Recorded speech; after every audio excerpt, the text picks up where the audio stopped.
Agradeço também a paciência da minha família, todos os dias que tive um pouco de ficar ausente de casa, mas que tiveram sempre a paciência de aguentar todo esse trabalho que chegamos até aqui, permitindo que chegássemos até aqui com a bênção de Deus. Então, feito assim todos esses agradecimentos, passamos agora então a fazer a leitura da sentença. Qualificados nos autos, foram denunciados inicialmente pelo Ministério Público pela prática do crime de homicídio triplamente qualificado, praticado em 29 de março de 2008, por volta de 23 horas e 49 minutos, na rua Santa Leocádia, 138, apartamento 62, Vila Isolina Mazei, nesta capital, em relação à vítima Isabela Oliveira Nardoni. Foram denunciados também pela prática do crime conexo de fraude processual. Após regular processamento do feito em juízo, os réus acabaram sendo pronunciados nos termos da denúncia, emetendo-se assim a causa a julgamento ao Tribunal do Júri, cuja decisão foi mantida em grau de recurso. Por esta razão, os réus foram então submetidos ao julgamento perante esse egresso segundo Tribunal do Júri da capital, desse Fórum Regional de Santana, após 5 dias de trabalhos, acabando esse conselho de sentença, de acordo com o termo de votação anexo, reconhecendo que os acusados praticaram em concurso um crime de homicídio contra a vítima Isabela Oliveira de Melo, Isabela Oliveira Nardoni, pessoa menor de 14 anos, triplamente qualificado pelo meio cruel, pela utilização de recurso que dificultou a defesa da vítima e para garantir a ocultação do delito anterior, ficando assim afastada a tese única sustentada pela defesa dos réus em plenário de negativa de autoria. Além disso, reconheceu ainda esse conselho de sentença que os réus também praticaram naquela mesma ocasião o crime conexo de fraude processual qualificado. Em razão dessa decisão, passa a decidir sobre a pena a ser imposta a cada um dos acusados em relação a este crime de homicídio, pelo qual foram considerados culpados pelo Conselho de Sentença. Uma vez que as condições judiciais do artigo 59 do Código Penal não se mostram favoráveis em relação a ambos os acusados, as circunstâncias específicas que envolveram a prática do crime hora em exame demonstram a presença de uma frieza emocional, uma insensibilidade acentuada por parte dos réus, os quais, após terem passado um dia relativamente tranquilo ao lado da vítima, teriam, ao final daquele dia, investido de forma covarde contra a mesma, mas como se não possuíssem qualquer vínculo afetivo ou emocional com ela, o que choca os sentimentos e a sensibilidade do homem médio, ainda mais porque o conjunto probatório trazido aos autos deixou bem caracterizado que esse desequilíbrio emocional, demonstrado pelos réus, constituiu a mola propulsora do crime de homicídio. De igual forma, relevante as consequências do crime na presente hipótese, notadamente em relação aos familiares da vítima. Porquanto não se desconhece que em qualquer caso de homicídio consumado, há sofrimento em relação aos familiares do defendido. No caso específico destes autos, a angústia acima do normal suportada pela vítima, pela mãe da criança Isabela, a senhora Ana Carolina Cunha de Oliveira, decorrente da morte da filha, ficou devidamente comprovada nos autos, seja através do teor de todos os depoimentos prestados por ela nestes autos,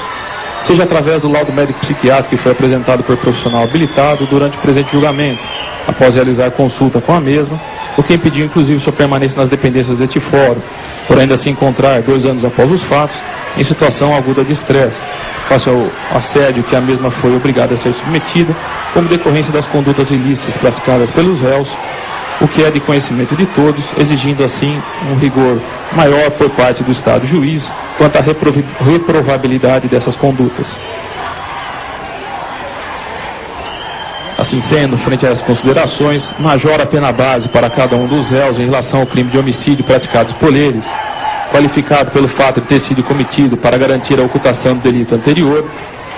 tal como previsto no inciso 5º do parágrafo 2º do artigo 121 do Código Penal, no montante de 1/3, o que resulta em 16 anos de reclusão para cada um deles.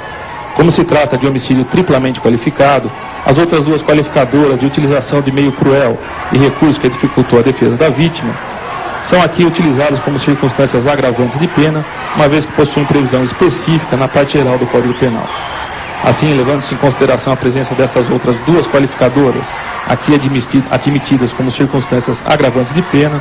majora as reprimendas fixadas acima na primeira fase, em mais 1/4, o que resulta em 20 anos de reclusão para cada um dos réus.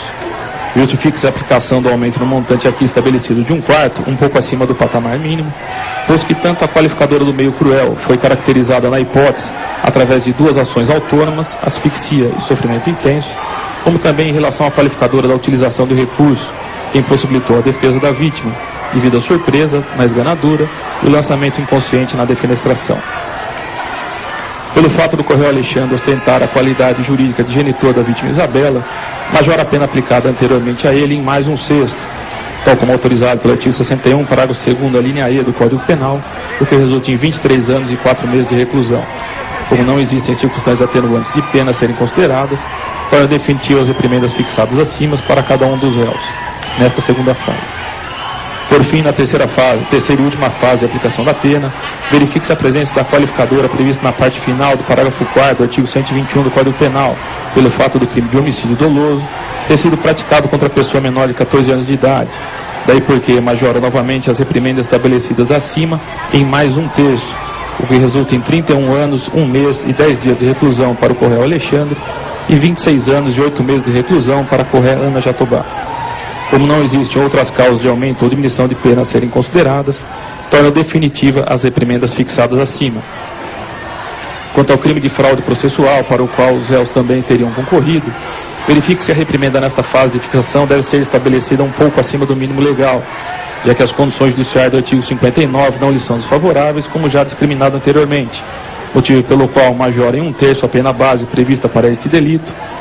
o que resulta em 4 meses de detenção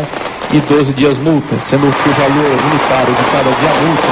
deverá corresponder a 1/5 do valor do salário mínimo, uma vez que os réus demonstraram, durante o transcurso da prescrição penal, possuírem um padrão de vida compatível com o patamar aqui fixado. Ainda existem circunstâncias agravantes ou atenuantes a serem consideradas. Presente, contudo, a causa de aumento de pena prevista no parágrafo único do artigo 347 do Código Penal, pelo fato da fraude processual ter sido praticada pelos réus com o intuito de produzir efeito em processo penal ainda não iniciado, as penas estabelecidas acima devem ser aplicadas em dobro, o que resulta numa pena final para cada um deles para esse delito de 8 meses de detenção e 24 dias multa, mantido o valor de cada dia multa estabelecido acima. Tendo em vista que a quantidade total das penas de reclusão ora aplicada aos réus pela prática do crime de homicídio triplamente qualificado ser superior a 4 anos, verifica-se que os mesmos não fazem jus ao benefício da substituição destas penas privativas de liberdade por restritiva de direitos. Tal benefício também não se aplica em relação às penas impostas aos réus pela prática do delito de fraude processual qualificada, uma vez que, além das condições dos judiciais do artigo 59 favoráveis, há previsão específica no artigo 69, parágrafo 1º deste mesmo diploma legal, obstando tal benefício de substituição na hipótese. Ausente também as condições de ordem objetivas e subjetivas do artigo 77 do Código Penal, já que, além das penas de reclusão ora aplicadas aos réus terem sido fixadas em quantidade superior a 2 anos, como já especificado assim, o que demonstra que faz jus, que também não fazem jus ao outro benefício da suspensão condicional do cumprimento destas penas privativas de liberdade. Tendo em vista o disposto no artigo 33, parágrafo 2º, linha A do Código Penal, e também por ter o crime de homicídio qualificado a natureza de crime hediondo, a teor do disposto no artigo 2º,